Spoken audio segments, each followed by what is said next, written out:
The blood on the shirt collar made Lila Sinclair's raw, reddened hands sting worse than usual. But she scrubbed harder anyway because the miner's wife paid good money for clean laundry.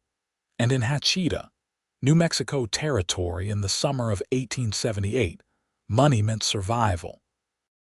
She had been doing laundry for nearly every family in this dusty southwestern town for 3 years now, ever since her father died in a mining accident and left her alone at 18 with nothing but their small adobe house and a reputation for getting stubborn stains out of fabric. The lye soap had turned her once smooth hands into something resembling cracked leather, the skin perpetually red and raw from being submerged in scalding water for hours each day. But Lila never complained because complaining did not put food on the table or pay the taxes that kept a roof over her head. The sun beat down mercilessly on the wooden tub in her small yard, and sweat dripped down her back as she worked through the pile of shirts, dresses, and work clothes that seemed never to diminish no matter how many hours she labored. Her dark brown hair was pulled back in a practical bun, though strands had escaped to stick to her damp forehead and neck. At 21, she should have been married by now according to the town gossips, should have had a husband to provide for her. But Lila had turned down the 3 proposals that had come her way because she refused to marry men who saw her only as free labor or a warm body to ease their loneliness. She wanted something more, though she could not quite name what that something was, only that she felt it missing like a hollow space beneath her ribs. The sound of heavy boots on the hard-packed earth made her look up from her scrubbing, shielding her eyes against the bright afternoon sun. The figure approaching was massive, broad-shouldered and tall, moving with the easy confidence of a man comfortable in his own skin. As he drew closer, Lila could make out more details. Dark hair that fell past his shoulders, a thick beard, buckskin clothing that had seen hard use, and muscles that strained against his shirt with every movement. He carried a bundle under one arm and walked with the slight rolling gait of someone more accustomed to mountain trails than town streets. "You the laundress?" His voice was deep, rough from disuse, as if he did not speak often. "I am," Lila replied, straightening up and pressing one wet hand against her lower back where an ache had settled in. "Lila Sinclair, are you needing washing done?" The man stopped a respectful distance away, his dark eyes taking in her setup with an assessing look that held no judgment, only observation. "Name's Marcus Mallory. Been up in the mountains trapping for the better part of 6 months. Got clothes that could probably walk themselves to the creek at this point, but figured they deserved better treatment than that." Despite herself, Lila felt a small smile tug at her lips. "I have dealt with worse, I am sure. When do you need them by? No rush." "Be in town for a spell, restocking supplies and such. Week or so acceptable." He set the bundle down on a relatively clean patch of ground near her station. "That will be fine. Rates are posted there." She gestured to a small board nailed to the side of her house where she had carefully written out her prices for various services. Marcus studied the board for a moment, then nodded. "Fair enough. I will pay half now, half on pickup if that suits you." Most people paid on pickup only, and Lila had learned to factor in the ones who conveniently forgot to collect their clean clothes when money was tight. The offer of partial payment upfront surprised her enough that she studied him more closely. His face was weathered and tanned from constant exposure to the elements, with lines around his eyes that suggested he squinted into the sun frequently. He looked to be perhaps 26 or 27, young enough to still have the vigor of youth, but old enough to have the steadiness that came from experience. There was something solid about him, something that made her think of the mountains he claimed to call home, all granite strength and immovable permanence. "That would suit me just fine," she said, wiping her hands on her already damp apron, though it did little good. Marcus reached into a leather pouch at his belt and counted out coins with hands that were scarred and calloused, the hands of a working man. When he held them out to her, Lila extended her own hand's palm up to receive them, and his fingers brushed against hers as he dropped the money into her palm. She saw his eyes flicker down to her hands, saw something shift in his expression, though she could not read what emotion it might be. "Those look painful," he said quietly. Lila closed her fingers around the coins and drew her hands back, suddenly self-conscious. "They do their job well enough. The work requires them to be tough. Tough is one thing, damaged is another." He met her eyes with a directness that was startling. "You got anything you put on them?" "Salve or such, I manage," Lila said, hearing the defensiveness in her own voice and hating it. She had learned not to accept pity from anyone in this town, learned that sympathy often came with strings attached or expectations she had no interest in fulfilling. Marcus held her gaze for another moment, then nodded slowly. "Reckon you do, Miss Sinclair. I will be back in a week's time for those clothes. Much obliged." He touched the brim of his worn hat in a gesture of respect and turned to go. Lila watched him walk away, his long stride eating up the distance back toward the main street, where the general store, saloon, and boarding house clustered together. She could not say why, but something about Marcus Mallory lingered in her thoughts as she returned to her scrubbing, her hands plunging back into the hot water to attack a particularly stubborn mud stain on a pair of work trousers. 3 days passed in the usual rhythm of work. Lila rose before dawn to start fires under her washing tubs, spent hours scrubbing and rinsing and wringing out clothes, hung everything on lines stretched across her small yard, collected dry laundry and folded it with precision, made deliveries throughout town, and fell into bed each night too exhausted to do more than eat a simple supper beforehand. Her hands ached constantly, the skin cracking at the knuckles despite the rendered fat and herbs she rubbed into them each evening, a recipe her mother had taught her before dying of fever when Lila was only 12. On the 4th day after Marcus Mallory had left his bundle of clothes, Lila found a small tin sitting on the bench beside her washing station when she came out at dawn to start work.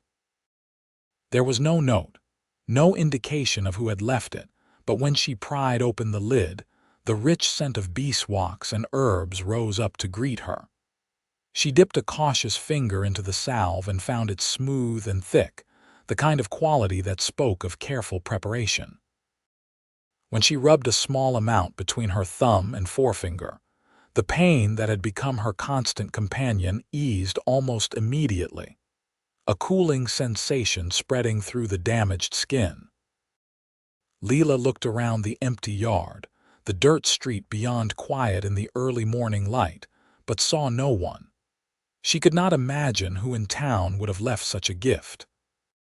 Most people viewed her as a necessary service, nothing more, and the few women who might have called themselves her friends were too poor to afford such luxuries for themselves, let alone to give away. The tin had no markings, but something about it made her think of the mountains, of wild places far from this dusty territorial town.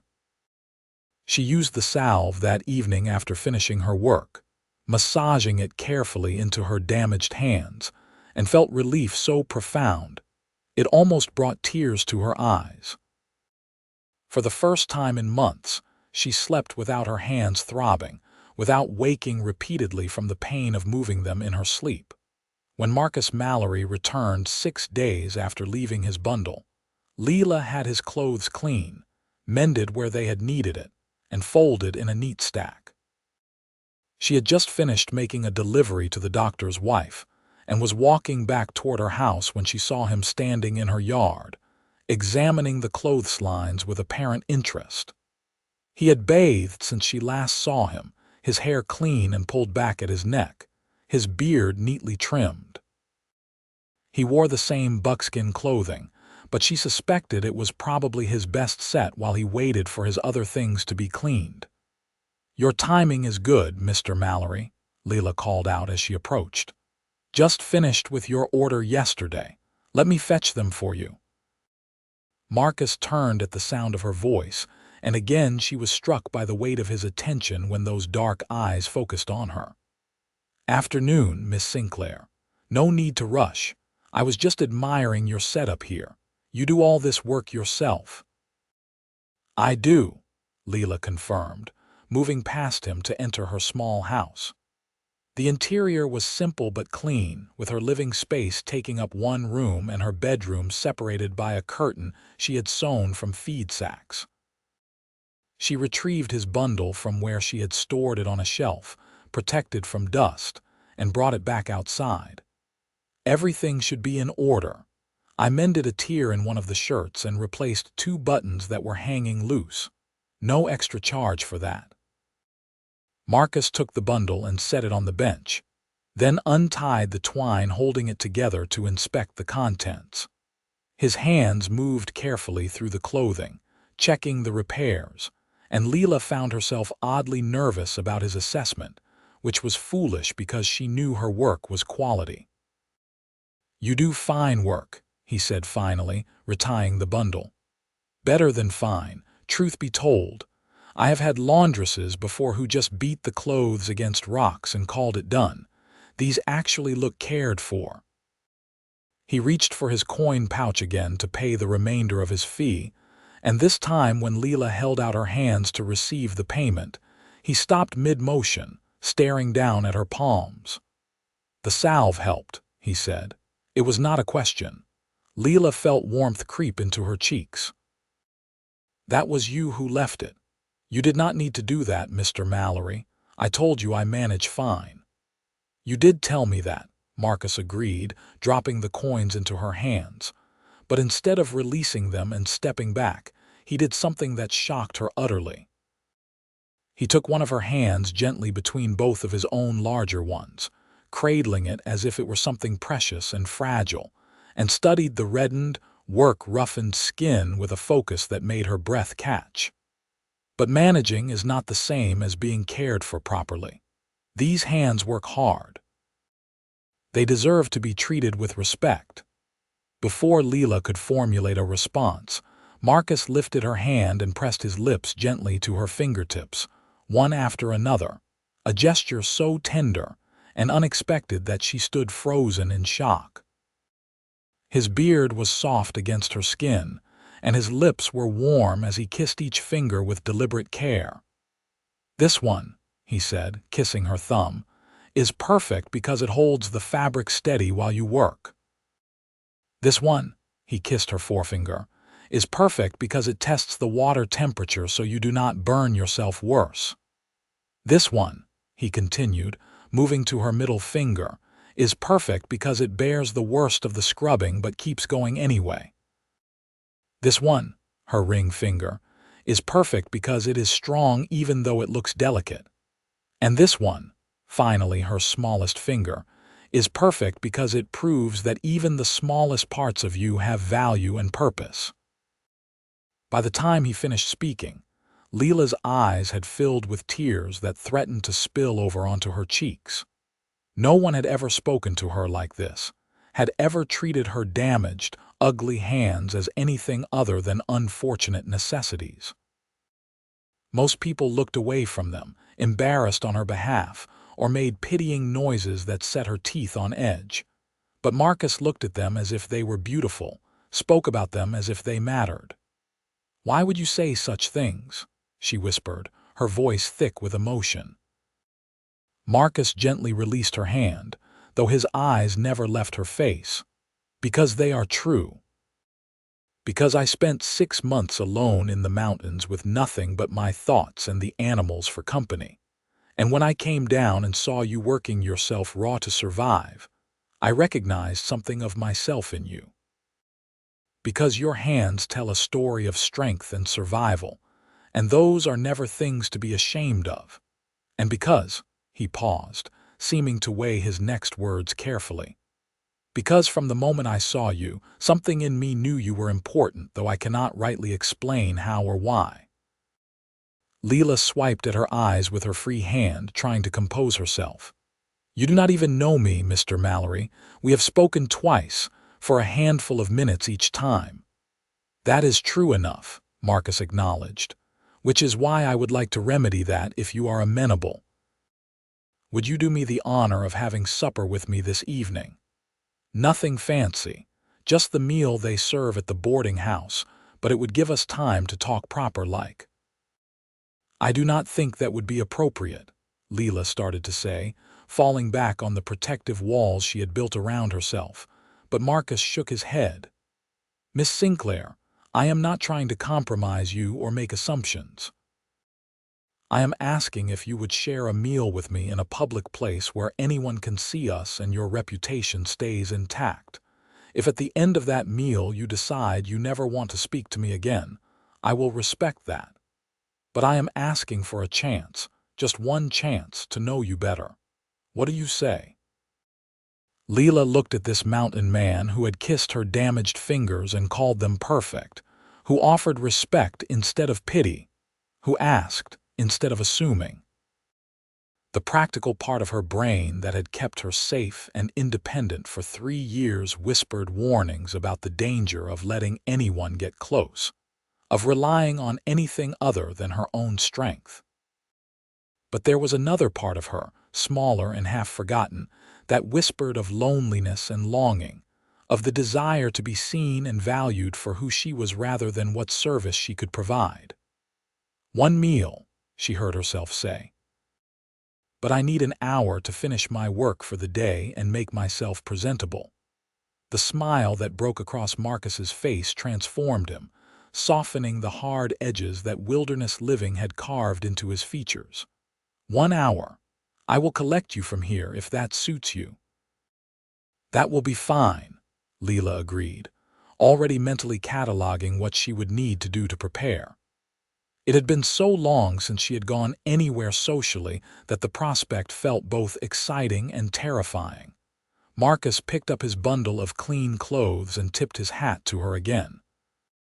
I will see you soon then, Miss Sinclair. And thank you.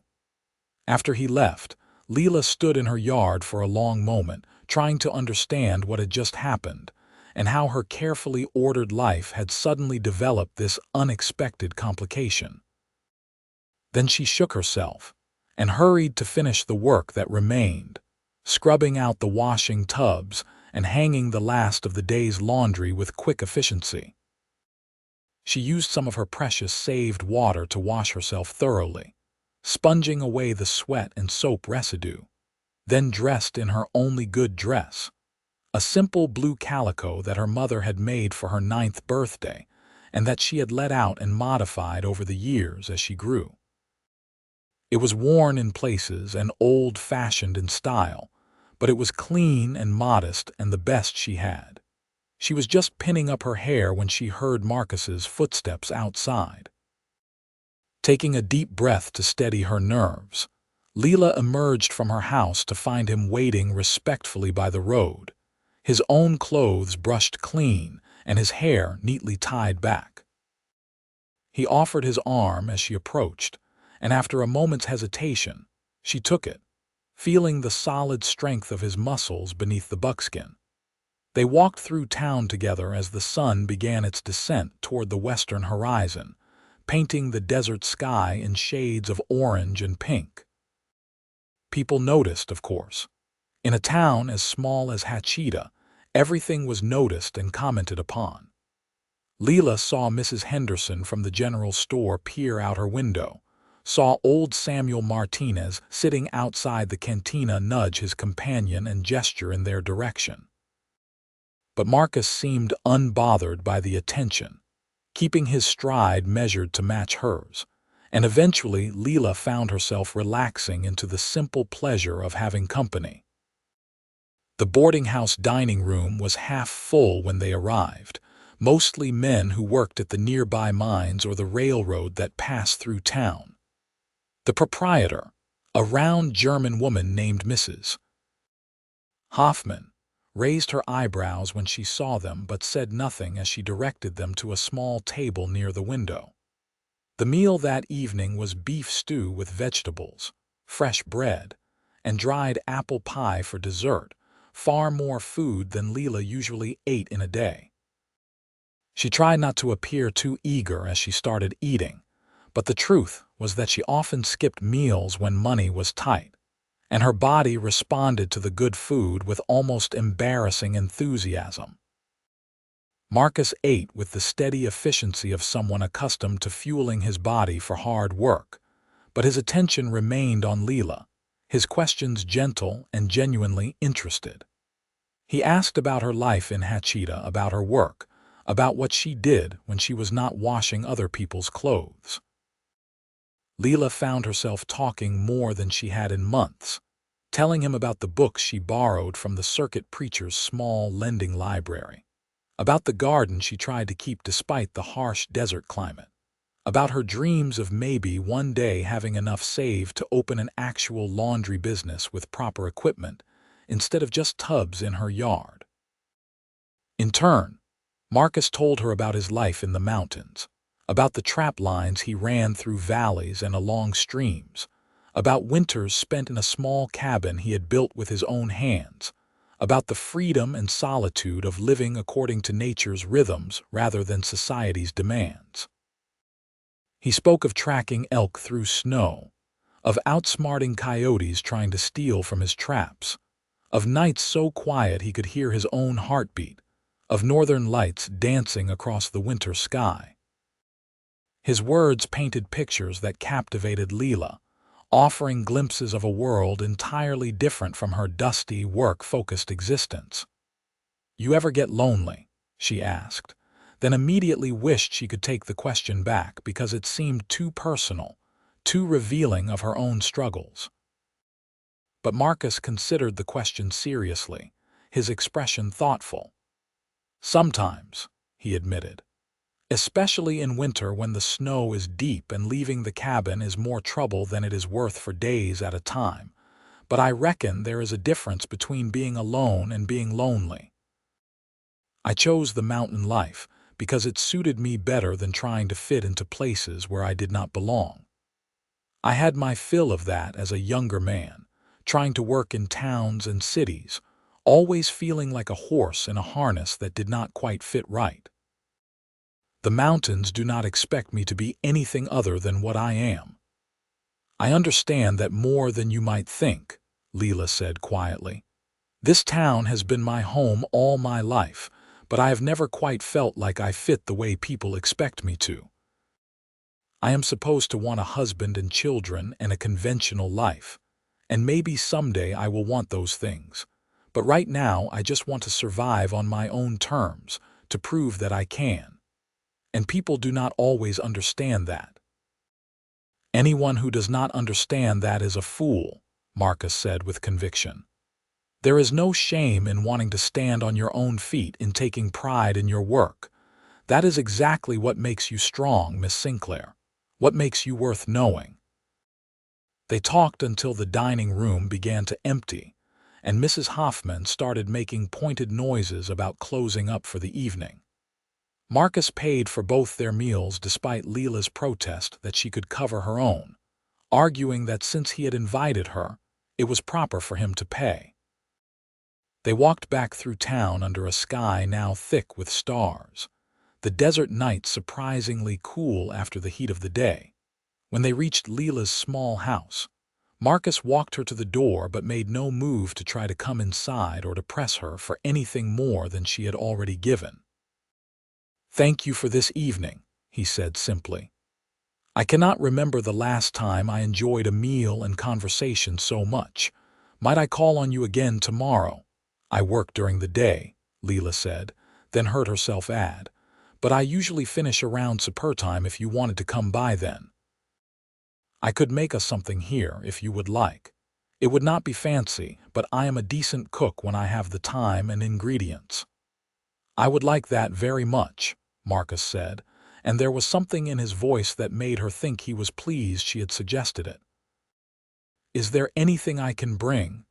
I am restocking at the general store tomorrow anyway." "Just yourself," Lila said, feeling bold. "That will be enough." She thought he might try to kiss her then, and she was not entirely sure how she felt about that possibility, but Marcus simply took her hand, the same one he had kissed earlier, and bowed over it with old-fashioned courtesy. "Until tomorrow, then, Miss Sinclair. Sleep well."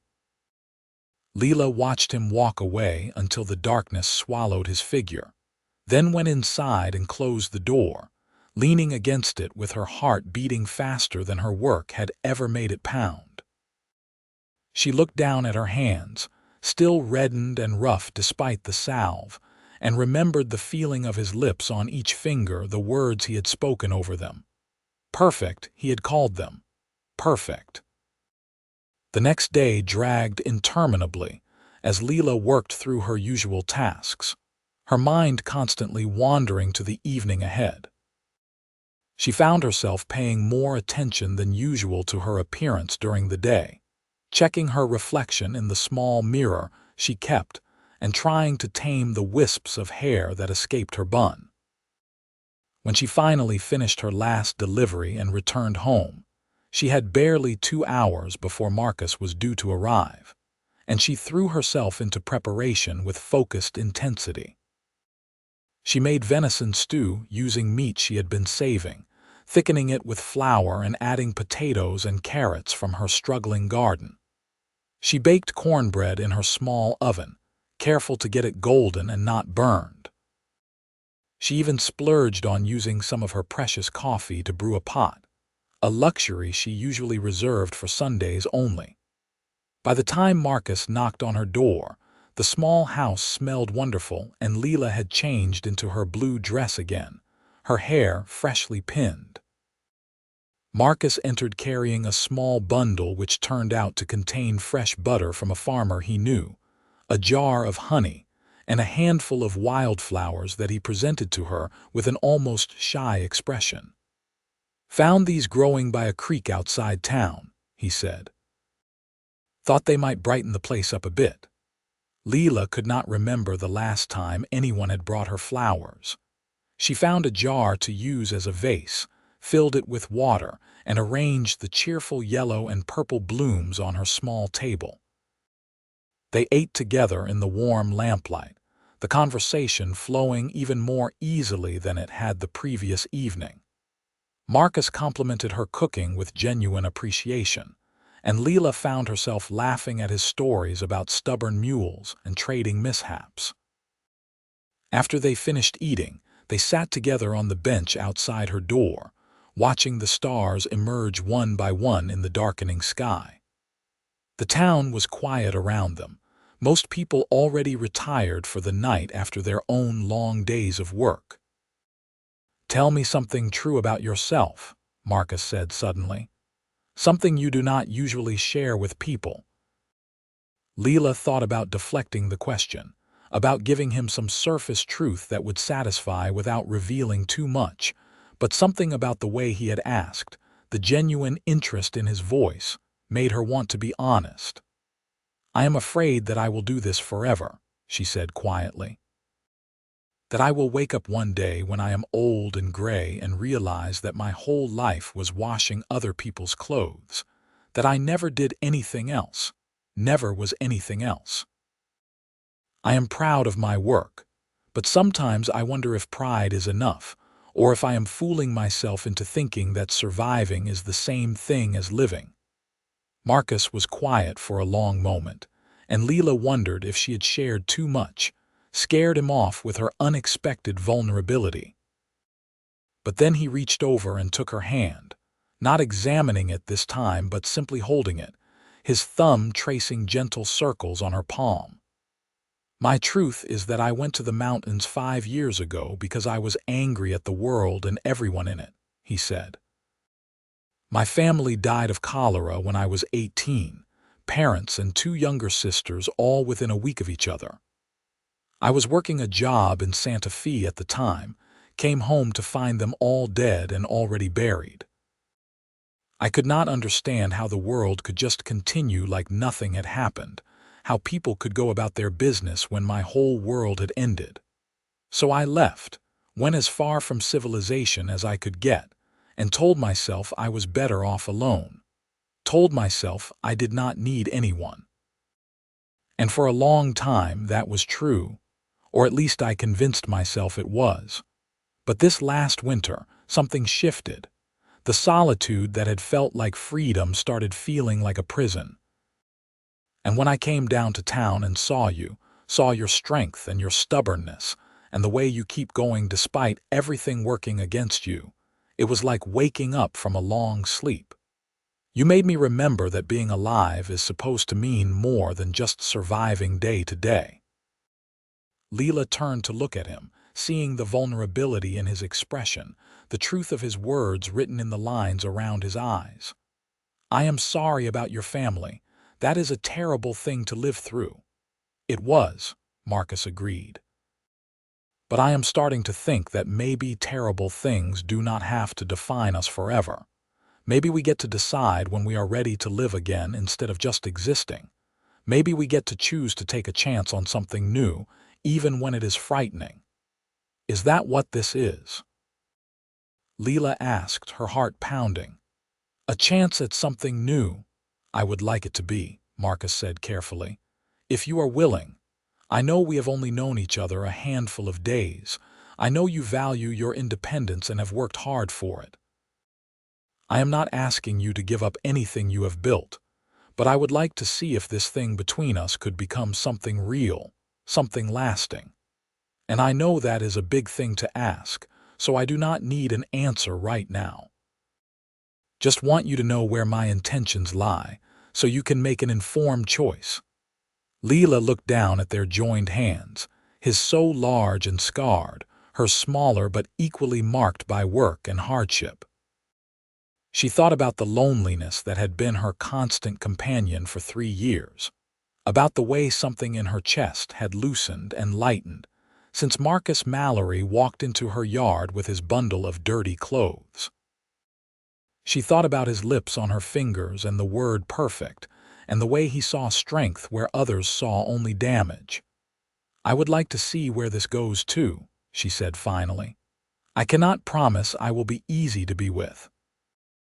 I am stubborn and independent, and sometimes my pride gets in the way of common sense.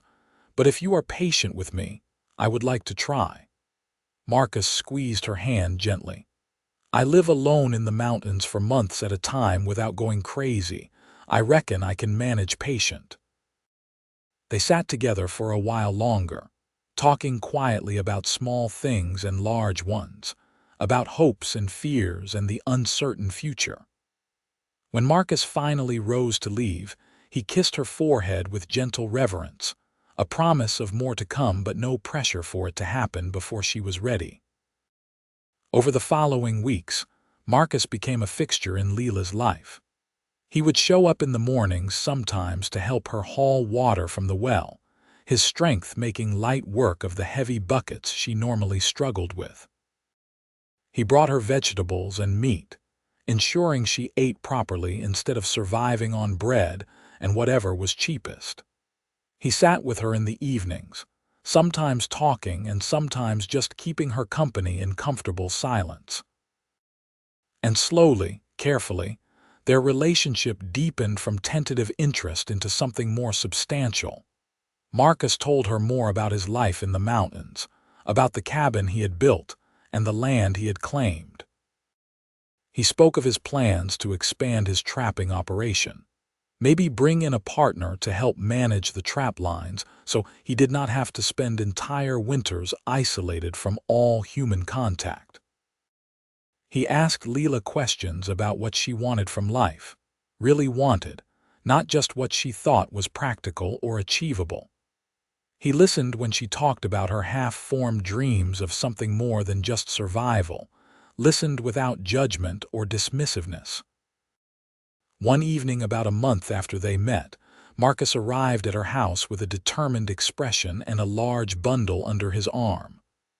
I have something I need to show you, he said without preamble. "Will you take a walk with me?"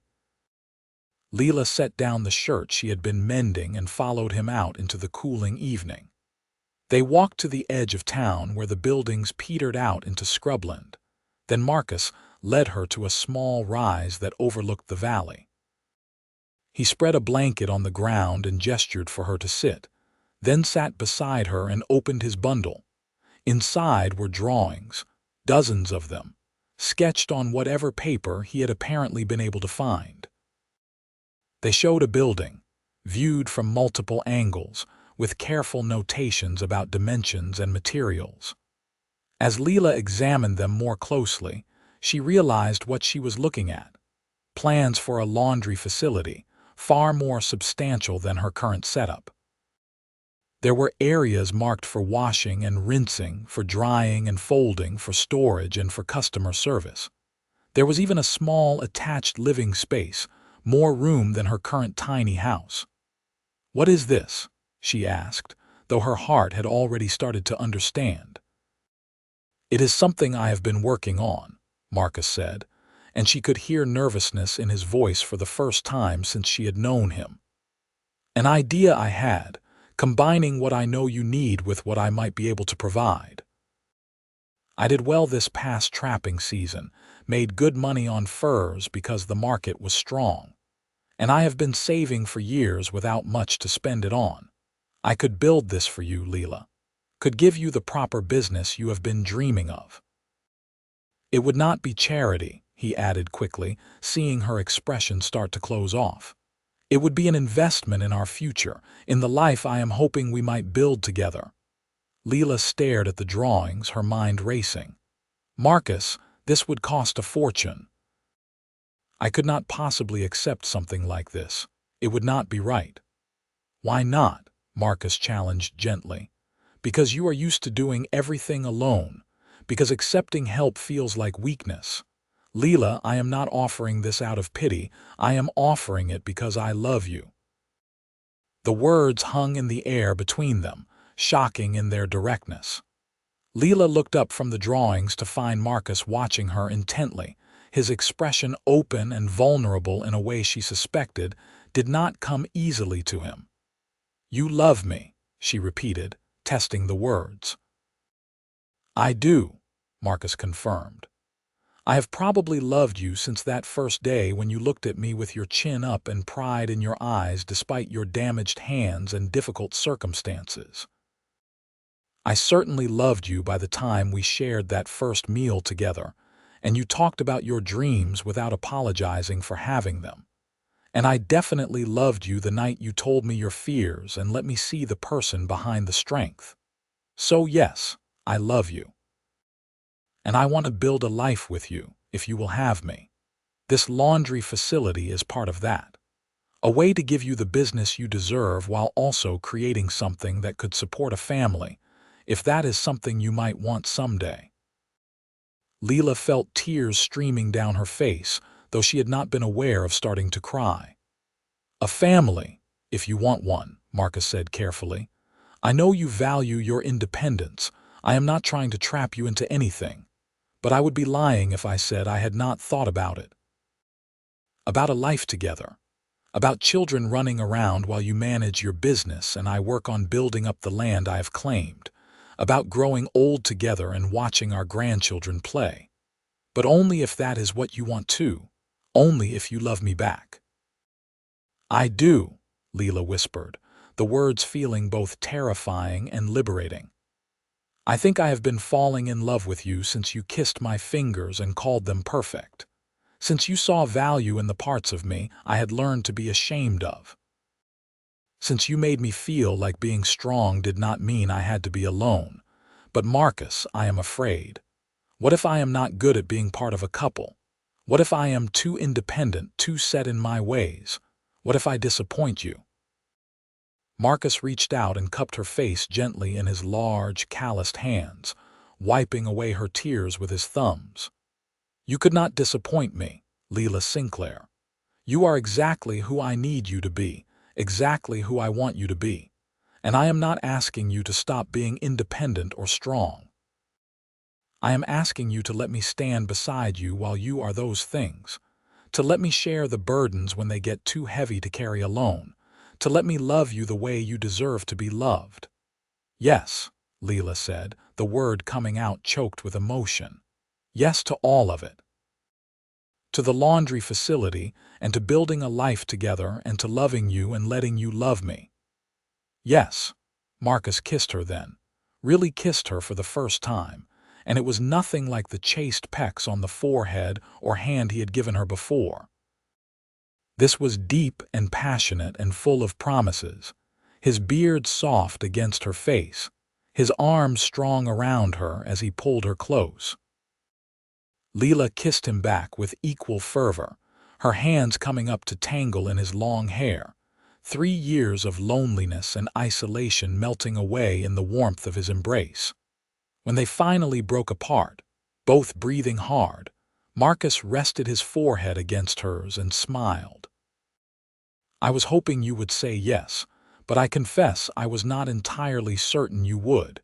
You are fierce enough that I half expected you to tell me to take my drawings and leave you alone." "I considered it," Lila admitted with a slightly watery laugh, "for about half a second. But then I realized that would be my pride talking, not my heart. And I am tired of listening to only my pride. It has kept me safe, but it has also kept me lonely." They sat together on the blanket as the sun finished setting and the stars emerged, making plans and dreaming out loud about their future. Marcus wanted to start building the laundry facility as soon as possible, thought he could have it finished in 3 months if he hired some help, and dedicated himself to the project. Lila suggested improvements to his drawings based on her practical experience with washing clothes. They talked about when they might marry, deciding to wait until after the building was complete so they could start their married life in their new home rather than in her cramped current house. "What about your cabin in the mountains?" Lila asked. "Will you be giving that up entirely?" Marcus shook his head. "I thought we might keep it as a retreat, somewhere to go when we need to get away from town, especially in the summer when it is so hot down here. Would you like that?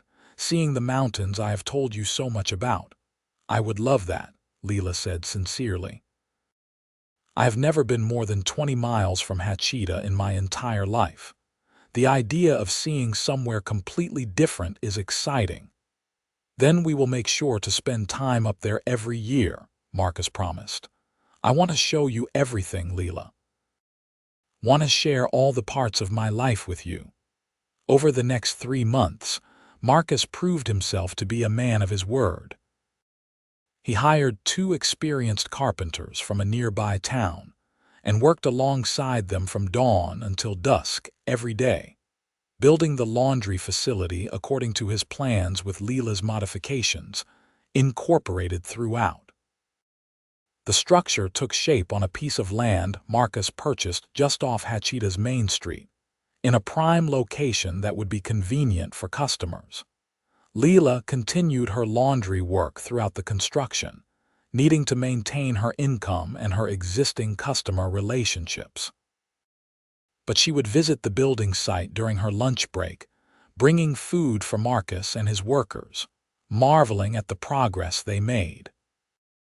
The building was larger than she had imagined from the drawings, with high ceilings that would allow heat to rise away from the work area and windows positioned to provide good light without direct sun exposure that might fade fabrics. There were separate rooms for washing, drying, and finishing work, allowing for better organization than her current jumbled system. The attached living quarters included a real bedroom, a kitchen, and even a small sitting room, luxurious compared to her current one-room house. As the building neared completion, Lila and Marcus also worked on planning their wedding. It would be a simple affair, Lila decided, held at the small church in town with whoever wanted to attend invited. She had no family left to invite and only a few friends, but Marcus assured her that his presence was all she needed, and that was enough. She used some of her saved money to buy fabric and sewed herself a new dress for the occasion. A cream-colored cotton that would be practical enough to wear again after the wedding day, but was pretty enough to feel special. The night before their wedding, Marcus showed up at Lila's house after dark, which was unusual because he had been scrupulous about maintaining propriety during their engagement. He looked nervous, his hands fidgeting with his hat in a way she had never seen from him before. "Something wrong?" Lila asked, concerned. "No, nothing wrong," Marcus assured her quickly. "Just wanted to give you something before tomorrow in private. Did not seem like the kind of thing to do in front of a church full of people." He pulled a small box from his pocket and handed it to her. Inside, nestled on a piece of soft cloth, was a ring. It was not fancy or expensive looking, but it was clearly made with care. The band was silver, and set into it was a smooth turquoise stone the color of a summer sky. "Made it myself," Marcus said, sounding almost shy. "The silver is from a deposit I found up in the mountains, and I traded for the stone from a native fellow I know who finds them in the desert. Wanted you to have something that represented both parts of our life together, mountains and desert, his world and yours coming together." Lila lifted the ring from the box with shaking hands, marveling at the craftsmanship. The band was engraved with tiny, detailed pine trees, and the stone caught the lamplight beautifully. "Marcus, this is incredible. You made this yourself." "Learned silversmithing from an old Mexican man who lived near my cabin for a while," Marcus explained. "Always liked working with my hands, making things. Seemed right to make your ring myself instead of buying something generic from a store. Wanted it to be as unique as you are." Lila threw her arms around his neck, the ring clutched carefully in one hand, and kissed him fiercely. "I love it. I love you. I cannot wait to marry you tomorrow." Marcus wrapped his arms around her waist and lifted her off her feet, spinning her around in the small space of her house, both of them laughing. When he set her down, he slipped the ring onto her finger, and it fit perfectly, settling into place as if it had always belonged there. Their wedding day dawned clear and hot, typical for New Mexico in late August. Lila dressed carefully in her new cream dress, pinning up her hair with special care, and using a little of her hoarded money to buy a small bottle of rose water that she dabbed on her wrists and neck. Her hands were as work-roughened as ever despite the salve Marcus continued to make for her, but when she looked at them now, she remembered his words about them being perfect, and she felt no shame. The church was surprisingly full when she arrived, not just with the handful of friends she had expected, but with many of her regular laundry customers, people she had thought of as merely business acquaintances. Mrs. Henderson from the general store was there, and the doctor's wife, and even old Mr. Chen, who ran the Chinese restaurant and rarely attended social functions. They had all come to see her marry the mountain man who had transformed her life. Marcus stood at the front of the church beside the circuit preacher, wearing what had to be new clothes because she had never seen him in anything but buckskin. He wore dark trousers and a white shirt with a vest, his hair neatly tied back, his beard trimmed. But what struck her most was his expression when he saw her walking down the aisle toward him. His entire face lit up with such joy and love that Lila felt her eyes fill with tears. The ceremony itself was brief, the traditional words spoken over them by the preacher while they held hands and stared at each other. When it came time for Marcus to repeat his vows, his voice was strong and clear, no hesitation or doubt. "I, Marcus Mallory, take you, Lila Sinclair, to be my lawfully wedded wife. I promise to love you and honor you for all the days of my life. I promise to be your partner in all things, to support your dreams and share your burdens. I promise to see your strength and value your independence while also giving you a place to rest when you are weary. I promise to kiss your hands and call them perfect, even when the world is harsh to them. I promise to build a life with you that is worthy of the love we share." By the time he finished, Lila was crying openly, and her own voice shook when she repeated her vows back to him. "I, Lila Sinclair, take you, Marcus Mallory, to be my lawfully wedded husband. I promise to love you and honor you for all the days of my life. I promise to be your partner in all things, to share in your joys and support you through hardships. I promise to value the parts of yourself you share with me and to create a home where you feel you belong. I promise to see your gentleness as strength and your love as the gift it is. I promise to build a life with you that honors both who we were alone and who we become together." The preacher pronounced them married, and Marcus kissed her in front of everyone, his arms wrapped around her securely as if he would never let go. The small congregation erupted in applause and cheering, and Lila laughed against his lips, overwhelmed by happiness. The rest of the day passed in a blur of well wishes and celebration. Several of the women had organized a reception meal in the churchyard, bringing dishes to share and creating an impromptu feast. People pressed small gifts into their hands, nothing expensive but thoughtful. Jars of preserves, hand-sewn dish towels, a set of wooden spoons carved by one of the miners, a quilt pieced together from scraps. Lila was overwhelmed by the outpouring of support from people she had thought barely noticed her existence beyond her utility as a laundress. As the sun began to set, Marcus thanked everyone for coming and guided Lila away from the celebration, both of them eager to begin their married life. They walked to the new laundry facility building, which Marcus had been living in for the past few weeks while putting finishing touches on everything. He had decorated their new home while Lila was occupied with the wedding preparations, stringing up lanterns outside and filling the interior with wildflowers in jars, making the space feel warm and welcoming. Marcus carried Lila over the threshold even though they had both been in the building dozens of times before, making her laugh at the traditional gesture. Inside, he had prepared a simple supper and had more of the wildflowers in every room. They ate together in their new kitchen, then Marcus took her hand and led her to the bedroom. "Are you nervous?" he asked gently, his thumb tracing circles on her palm in the gesture that had become familiar and comforting over their months together. "A little," Lila admitted.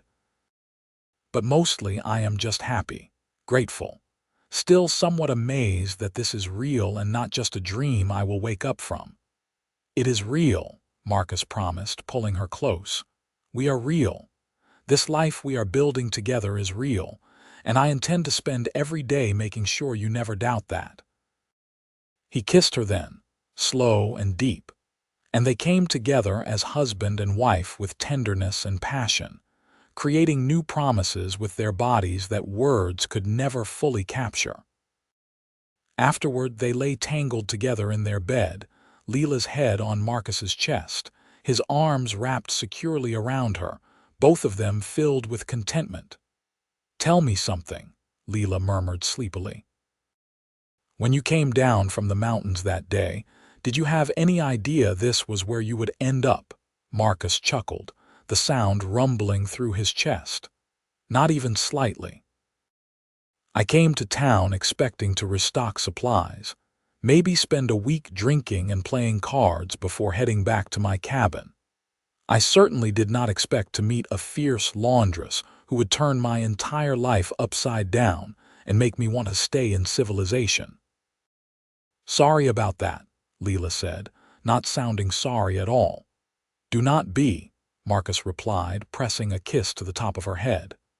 "Best thing that ever happened to me was seeing you standing in that yard with your red hands and determined expression. You gave me a reason to live instead of just exist. Gave me something to build toward instead of just passing time until I died. I would do it all again in a heartbeat." They fell asleep like that, wrapped in each other and in their shared happiness, beginning the first night of their married life together. The months that followed were busy ones as they worked to establish the new laundry business and settle into married life. Lila gradually transitioned her existing customers to the new facility, which quickly gained a reputation for quality work and fair prices. Marcus built several innovations into the setup that made the work significantly easier. A system for heating water more efficiently, improved drainage so she did not have to carry heavy tubs, and proper ventilation that kept the workspace from becoming unbearably hot in summer. With the improved facilities and Marcus helping with the heavy labor, Lila was able to take on more customers without destroying her health. Her hands, while still showing the marks of her trade, began to heal properly with regular application of Marcus's salve and less time spent in harsh chemicals. She hired a local widow, Mrs. Patterson, to help with the ironing and folding, giving the older woman steady income and herself more time to focus on the business management aspects she found she enjoyed. Marcus continued his trapping during the winter months, but instead of spending the entire season alone in the mountains, he made the trip back to Hachita every few weeks, missing Lila too much to stay away for long stretches. He began teaching some of the younger men in town his trapping and tracking skills, creating a small business of selling furs and hides that supplemented the income from the laundry. The combination of both enterprises meant they were financially comfortable in a way neither of them had ever experienced before. That first winter of their marriage, Marcus took Lila up to his mountain cabin as promised, timing the trip for late October when the leaves were changing, but the serious snows had not yet arrived. The journey took 3 days on horseback, winding up through foothills and into high country that took Lila's breath away with its beauty. The cabin itself was small but well built, situated beside a stream in a valley surrounded by pine forests. They spent 2 weeks there together, and Lila fell in love with the mountains almost as much as she loved the man who had made his home among them. Marcus taught her to fish in the cold stream, to identify animal tracks, to move quietly through the forest.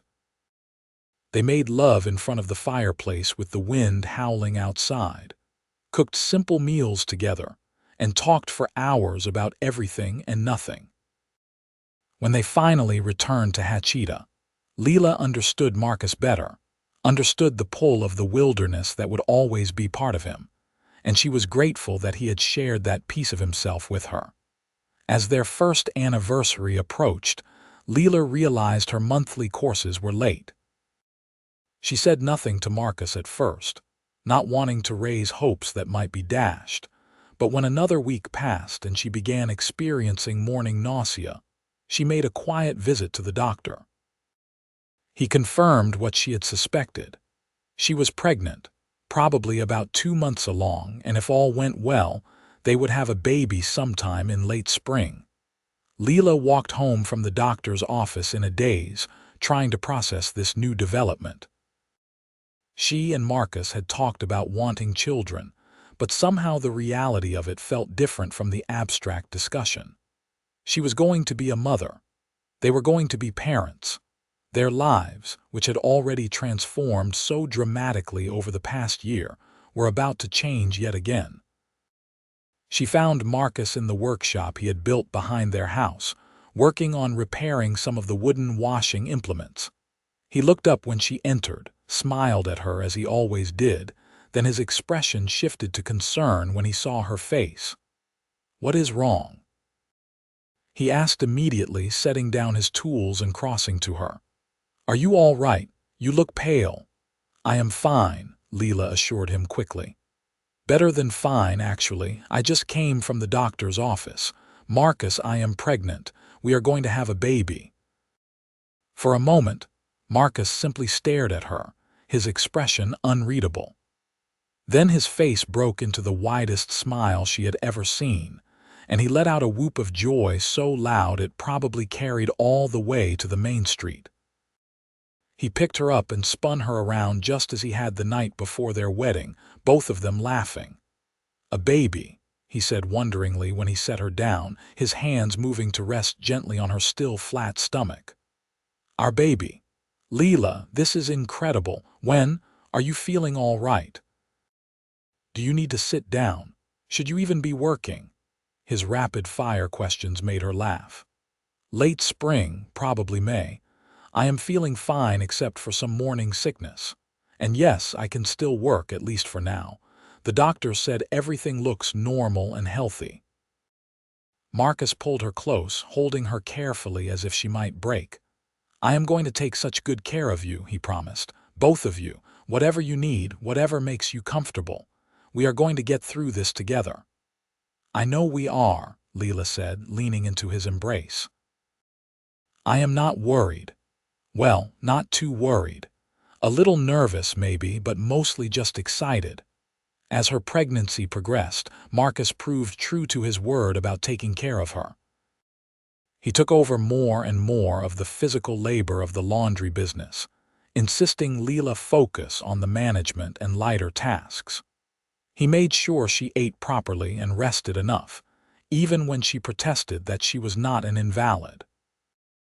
He read everything he could find about pregnancy and childbirth, wanting to be prepared for anything. And every night before they went to sleep, he would talk to her growing belly, telling their unborn child stories about the mountains and the desert, about their parents' love story, about all the adventures that awaited them as a family. In May of 1880, after 12 hours of labor attended by the doctor and 2 experienced midwives, Lila gave birth to a healthy baby boy. Marcus was at her side through the entire ordeal, holding her hand and offering encouragement, his face going pale when she screamed through the worst of the contractions, but never leaving her side. When the baby was finally placed in her arms, sticky and red-faced and absolutely perfect, Lila looked up at Marcus to find tears streaming down his face. "We have a son," she said softly. "A beautiful, healthy son." Marcus reached out with one finger to gently stroke the baby's impossibly tiny hand, and the infant's fingers closed around it instinctively. "He has got a strong grip," Marcus said with wonder in his voice. "Look at that. He knows his papa already." They named him Michael Samuel Mallory, Michael after Marcus's father and Samuel after Lila's. Baby Michael had his father's dark hair and his mother's nose, and from the very beginning, he had a healthy set of lungs that he was not shy about using. Marcus was completely besotted with his son, content to hold him for hours, marveling at every tiny detail of the new life they had created. Motherhood transformed Lila in ways she had not expected. She had always thought of herself as practical and unsentimentally focused on survival, but the fierce love she felt for her son overwhelmed everything else. She found herself understanding her own mother better, understanding the sacrifices that had been made for her, the love that had motivated every hard decision. And she was grateful beyond measure that she had Marcus to share this experience with, that her son would grow up with 2 parents who loved him and each other. Mrs. Patterson proved invaluable during those first few months, taking on even more of the laundry work while Lila recovered from childbirth and adjusted to motherhood. The business continued to thrive even with Lila's reduced hours, and Marcus suggested they hire another employee or 2 to help, freeing Lila up to spend more time with Michael. "You built this business so you could survive on your own," Marcus said one evening as they sat together watching their son sleep in the cradle Marcus had built for him. "You do not need to run yourself into the ground anymore. We can afford help. Let someone else do the scrubbing while you handle the management side of things. You earned that, Lila." It was hard for Lila to let go of some of the control, to trust others to do the physical work she had always done herself, but gradually she adjusted to the new arrangement.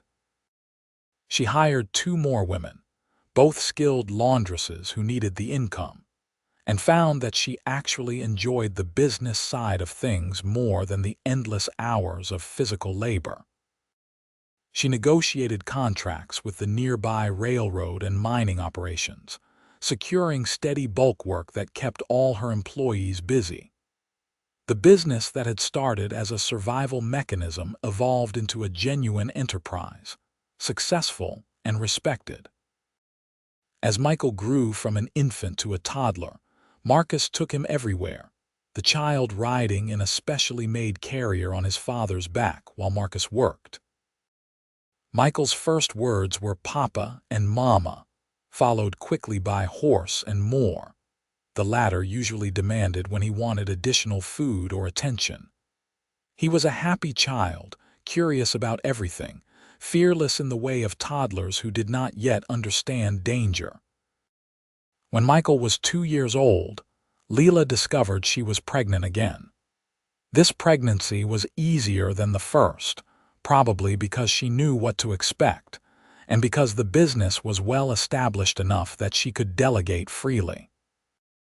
In the spring of 1882, they welcomed a daughter they named Lucy Margaret Mallory, Lucy after Marcus's mother and Margaret after Lila's. Baby Lucy was smaller than her brother had been, but just as healthy, with her father's dark eyes and her mother's lighter brown hair. Marcus was just as devoted to his daughter as he was to his son, though Lila noticed he was even more protective of Lucy, as if girls required extra vigilance. She teased him about it gently, but truth be told, she found his protectiveness endearing rather than overbearing. He was a wonderful father, patient and loving, and always making time for his children no matter how busy he was with work. The years flowed by in a rhythm of work and family, of challenges met and overcome together. The laundry business continued to grow, eventually requiring a second location to handle all the customers. Marcus's trading business also expanded, and he began supplying furs and hides to merchants as far away as Santa Fe and Albuquerque. They were not wealthy by any means, but they were comfortable and secure in a way that would have seemed impossible to Lila in those early days, when she worked alone with her reddened hands and uncertain future. When Michael was 6 and Lucy was 4, Marcus built an addition onto their house, giving the children their own bedrooms and creating more living space for the growing family. He also finally convinced Lila to take that extended trip to the mountain cabin she had only visited once since their marriage. They closed the laundry for 2 weeks, left the children in Mrs. Patterson's capable care, and rode up into the high country together. It was late summer, and the mountain meadows were full of wildflowers. They spent their days fishing and hiking, their nights making love in the cabin where Marcus had spent so many lonely years before meeting Lila. One evening, as they sat outside watching the stars emerge, Marcus pulled Lila close against his side. "You know what I was thinking about today?" he asked. "What is that?" "That day I came down from these mountains 6 years ago, dirty and lonely, and telling myself I was content with my solitary life. If someone had told me then that I would find a woman who would transform everything, who would give me a reason to want more than just survival, who would make me a husband and father and happier than I ever imagined possible, I would have thought they were crazy." Lila tilted her head up to look at him. "And if someone had told me that a mountain man would walk into my yard, look at my damaged hands and call them perfect, I would have laughed at the absurdity of it. But here we are." "Here we are," Marcus agreed, "and I would not change a single thing." "Well, except maybe I would have come down from the mountain a few months earlier so we could have had even more time together."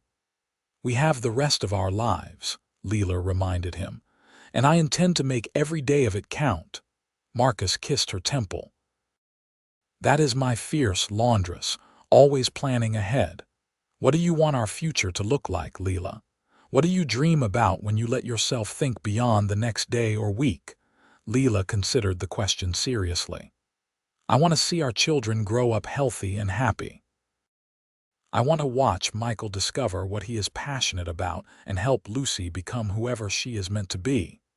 I want to keep building our businesses, maybe eventually hand them off to the kids if they want them. I want to grow old with you, to have grandchildren someday, to sit on a porch somewhere and look back on a life well lived. And I want to keep coming back to these mountains with you, to this place that was your refuge before I knew you, to remember how far we have come. That sounds like a perfect future to me, Marcus said. Though I have to say, the idea of you as a grandmother is a bit hard to picture. You are still that fierce young woman I fell in love with as far as I am concerned. Give it 20 years and see if you still feel that way, Lila laughed. I will have gray hair and wrinkles and all the signs of age. And I will think you are just as beautiful as I do right now, Marcus said seriously. Because beauty is not just about what someone looks like, Lila. It is about who they are, how they move through the world, the strength they show in facing life's challenges. You could be 90 and toothless, and I would still see you as the most beautiful woman in the world. Lila felt tears prick at her eyes, still moved by his words even after years of marriage. How did I get so lucky to find you? I think we found each other, Marcus corrected gently. I think we were both exactly where we needed to be when we needed to be there. And I think we were both brave enough to take a chance on something that probably seemed impossible. That is not luck, Lila. That is fate. They sat together in comfortable silence for a while, watching the stars wheel overhead, listening to the night sounds of the forest around them. Finally, as the temperature dropped and they began to feel the chill, they went inside to the warmth of the cabin and the comfort of each other's arms. The years continued to pass, marked by the usual milestones of family life. Michael grew tall and strong like his father, developing a love for the outdoors and a talent for working with wood. By the time he was 12, he was already helping Marcus in the workshop, creating beautiful furniture and tools with increasing skill. Lucy proved to have her mother's head for business, keeping detailed records of her small enterprises like raising chickens and selling eggs, calculating profits and expenses with impressive accuracy for a child so young. When Michael was 14 and Lucy was 12, Lila discovered she was pregnant once more, a surprise after so many years. She was 35 now, older than many women were when they had their last children, and the pregnancy was harder on her body than the previous ones had been. Marcus worried constantly, hovering and fussing until Lila had to firmly tell him that she was not made of glass and would not break. I carried 2 children already, she reminded him when he tried to stop her from going to the laundry facility. I think I can manage a visit to my own business without catastrophe striking. You were younger then, Marcus argued, and the doctor said you need to be careful. The doctor said I need to be sensible, which is different from being an invalid. Marcus, I love that you worry about me, but you need to trust that I know my own limits. She softened her tone and took his hand. I promise I will be careful. I promise I will rest when I need to. But I cannot spend 7 months sitting in a chair doing nothing. That would drive me mad. In the end, they compromised. Lila continued to manage the business but delegated all the physical work and made sure to rest every afternoon. Marcus adjusted his schedule so he was never far away, just in case. And in late autumn of 1891, they welcomed another son, whom they named Daniel Robert Mallory. Baby Daniel was smaller than his siblings had been but perfectly healthy, with a shock of dark hair and lungs almost as impressive as Michael's had been. Michael and Lucy were fascinated by their baby brother, taking turns helping care for him, and competing for who could make him smile first. Marcus, now 39 and with silver starting to thread through his dark hair, was just as devoted to this child as he had been to the first two, though Lila noticed a new softness in his eyes when he held Daniel, as if he knew this might be their last child and wanted to treasure every moment. Daniel grew up surrounded by love and attention from his entire family. He was a quiet child, more introspective than his boisterous older brother, content to sit and observe rather than always being in motion. He had his mother's thoughtful nature and his father's love of the mountains, and from an early age he would beg to hear stories about the cabin in the high country, about the life Marcus had lived before coming to Hatchita.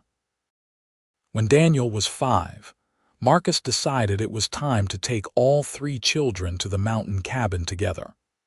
They made it a family expedition, packing supplies for 2 weeks and making the journey in late summer when the weather was most reliable.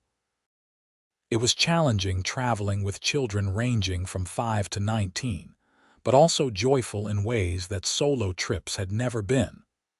Michael proved to be an excellent outdoorsman, reading trails and weather with a skill that made his father proud. Lucy kept detailed journals of everything they saw, describing plants and animals with scientific precision that suggested she might have a future in medicine or education. And Daniel simply glowed with happiness, declaring the mountains to be the most magical place in the world. They spent their days fishing and hiking, teaching the children skills Marcus had learned over his years in the wilderness.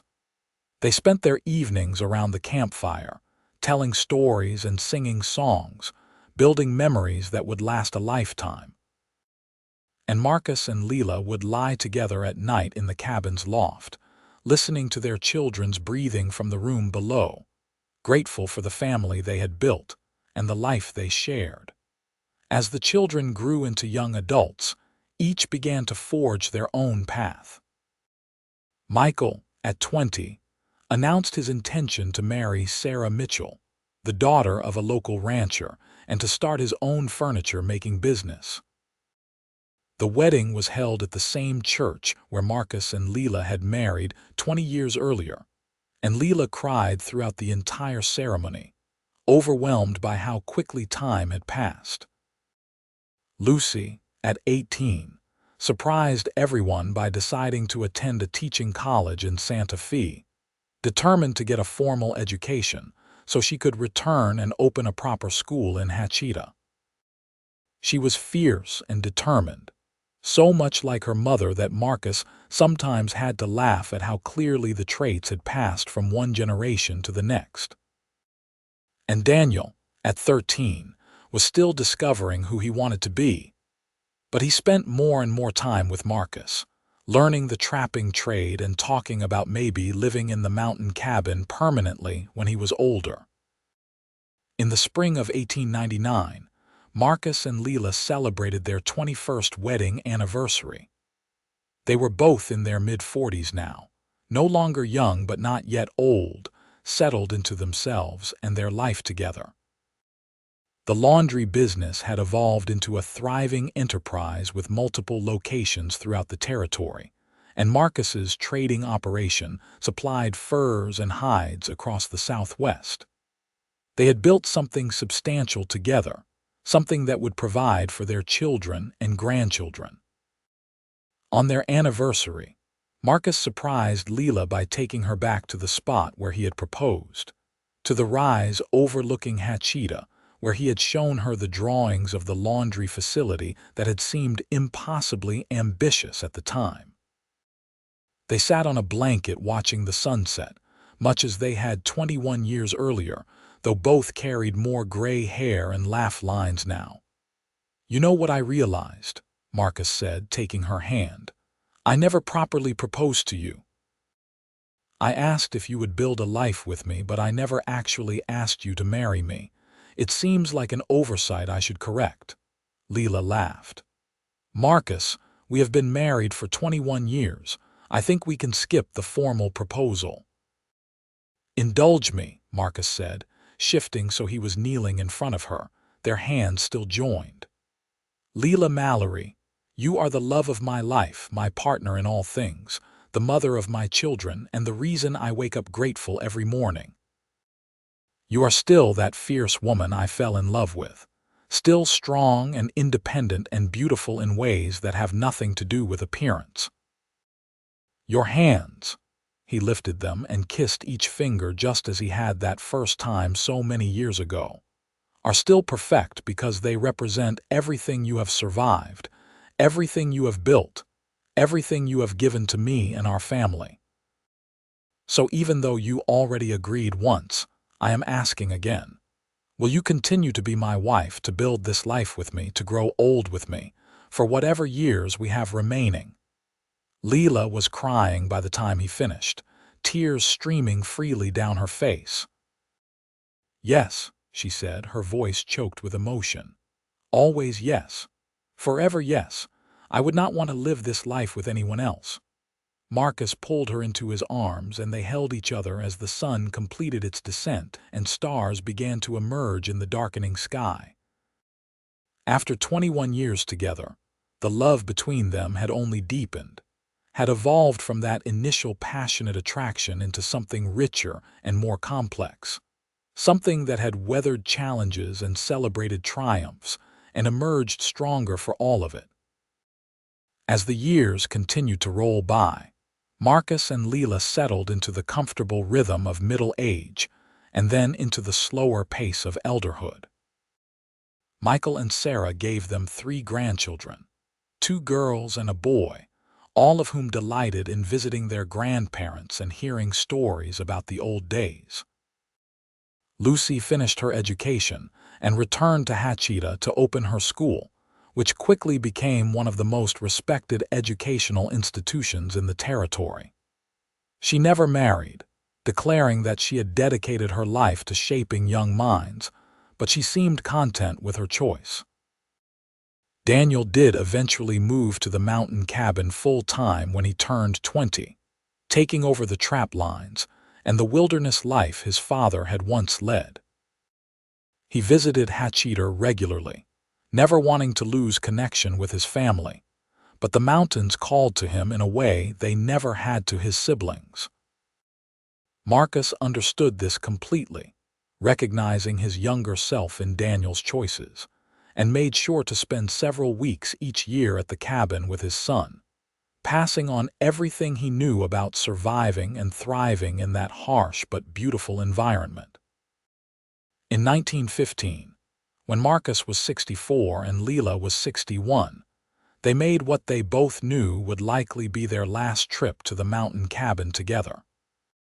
Marcus's joints ached from years of hard work, and Lila's hands, while long healed from the worst of the damage laundry work had inflicted, were stiff with arthritis. But they made the journey slowly, taking frequent breaks, determined to see once more the place that had been so significant in their life together. Daniel met them at the cabin, having made preparations for their visit, and the 3 of them spent 2 weeks in the high country. Marcus and Lila moved more slowly than they once had, but they still walked the familiar trails, still sat by the stream where Marcus had taught Lila to fish all those years ago, still lay together at night in the cabin loft and marveled at how much life they had lived since Marcus first built this structure as a refuge from his grief. On their last evening before heading back to Hatchita, Marcus and Lila sat outside the cabin watching the sun set behind the western peaks. Daniel had tactfully made himself scarce, giving his parents privacy for their farewell to this place. "Thank you for bringing me here," Lila said softly. "For sharing this part of yourself with me all those years ago, for trusting me with your heart and your history. Thank you for seeing past the rough mountain man to the person underneath," Marcus replied, "for being brave enough to take a chance on me, for building this incredible life together, for giving me children and grandchildren and more happiness than I ever thought possible, for showing me that I could honor my family's memory by creating a new family instead of just hiding from the pain. We did pretty well, did we not? Lila asked, leaning against his shoulder. We did more than pretty well, Marcus said, wrapping his arm around her. We did magnificently. We built something real and lasting. We created a legacy that will continue long after we are gone. We loved each other well and true. There is nothing more anyone could ask for in a life. They sat in comfortable silence as darkness fell and stars emerged. Two people who had found each other against all odds and had made the most of every day they were given together. Marcus and Lila returned to Hatchita and settled into a peaceful retirement. They had capable people running both the laundry business and the trading operation, allowing them to enjoy their final years without the pressure of constant work. They spent their days visiting with grandchildren, tending a garden that thrived under their careful attention, and simply enjoying each other's company. On warm evenings, they would sit on the porch Marcus had built onto their house years earlier, holding hands and watching the desert sunset, content with the life they had created. In the spring of 1923, Marcus passed away peacefully in his sleep at the age of 72, his hand held in Lila's even at the end. His death was mourned throughout Hatchita and the surrounding territory, for he had been respected as a fair businessman, a loving father and grandfather, and a man who treated everyone with dignity regardless of their station. But no one mourned him more than Lila, who felt the absence of her partner of 45 years like a physical wound. She lived for another 5 years without him, surrounded by her children and grandchildren, still sharp and capable even as her body grew frailer. She never stopped wearing the turquoise ring Marcus had made for her, never stopped telling stories about the mountain man who had seen value in her damaged hands, who had taught her that being strong did not mean being alone, who had loved her with a devotion that never wavered across nearly half a century together. When Lila passed away in her sleep in 1928 at the age of 74, her family found her with a peaceful expression on her weathered face, her hands crossed over her chest, the turquoise ring still bright on her finger. They buried her next to Marcus under a cottonwood tree on the edge of town, their shared headstone reading simply, "Marcus and Lila Mallory, they built a life of love." But the real testament to their love was not in the headstone or in the stories their descendants told, though those things mattered. The real testament was in the laundry business that continued to provide employment and service to the community for generations. It was in the school Lucy had founded that educated hundreds of children over the decades. It was in the furniture Michael's descendants still crafted with skill and pride. It was in Daniel's children and grandchildren who kept the mountain cabin, maintained and used it as a retreat, maintaining their connection to the wilderness that had shaped their ancestor. It was in the family gatherings where cousins and great-grandchildren heard the story of how their family began, with a laundress with reddened hands and a mountain man who kissed each finger and called them perfect. Their love story became legend in Hatchita, passed down through generations as an example of how two people from different worlds could create something beautiful together, how strength and gentleness could combine to build a lasting legacy, how taking a chance on love could transform not just individual lives but entire families. The house Marcus built still stood decades later. The workshop where he taught his children still contained tools he had made with his own hands. And the mountain cabin still offered refuge to those who needed to remember that sometimes the most important journeys are the ones that bring us home to ourselves and to the people we are meant to love.